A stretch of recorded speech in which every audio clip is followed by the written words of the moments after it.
আসসালামু আলাইকুম। আমি আজকে বানাচ্ছি প্রথমেই বাকেট। একটা লম্বা রুটি আছে, এটারে নিছি। প্রথমে আমি রুটিটারে মাঝামাঝি নিছি এবং ছুরি দিয়ে দুই ভাগ করে কাটছি। কাইটা এখন আমি দিয়ে দিব সাথে একটু মায়োনেজ, যাতে আমার মেয়ে খুব পছন্দ না মায়োনেজটাই অল্প একটু দিছি। সাধারণ যার পছন্দ বেশি, যে বাচ্চার পছন্দ বেশি তারা একটু বেশি করে খাইতে পারে। এই যে একটু মিলাই দিছি, সাথে একটু দিছি।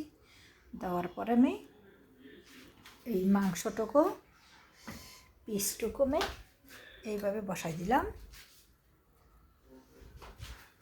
এইভাবে মাংস পিসটুকু বসাই দিছি। এই যে এক ধরনের হালাল মাংস আছে, সচিত পাওয়া যায়, ওইটি নিয়ে আসছি। নিয়ে আসা আমি এই যে দিলাম টমেটো এক পিস, এই যে একটা সন্দেশ বানাই গেতেছি, শসা একটু দিয়ে দিলাম সাথে।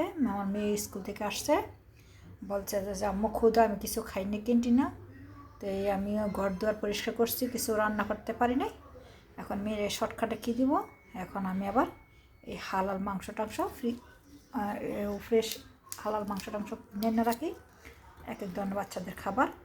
এখন এটার আমি এই যে সালাদ পাতা দিয়া এই যে সুন্দর করে শসা দিলাম, টমেটো দিলাম, একটু মায়োনেজ দিছি, মাংস দিছি, দুইটা সসিস দিয়ে দিছি, দিয়ে আমি এটা সন্দেশ বানাইলাম। এটা একটা রেস্টুরেন্টে খাইতে গেলে 6 ইউরো নিব, 5 ইউরো নিব, কোনো জায়গায় 4 ইউরো, কোনো জায়গায় 5 ইউরো, এক এক দোকানে এক এক দাম। এটা আমি শর্টকাটে বাচ্চার খাবার তৈরি করে ফেললাম। বাইরের থেকে ফ্রেশ সব কিছু দিলাম, সাথে টাটকা টমেটো, টাটকা সালাদ পাতা।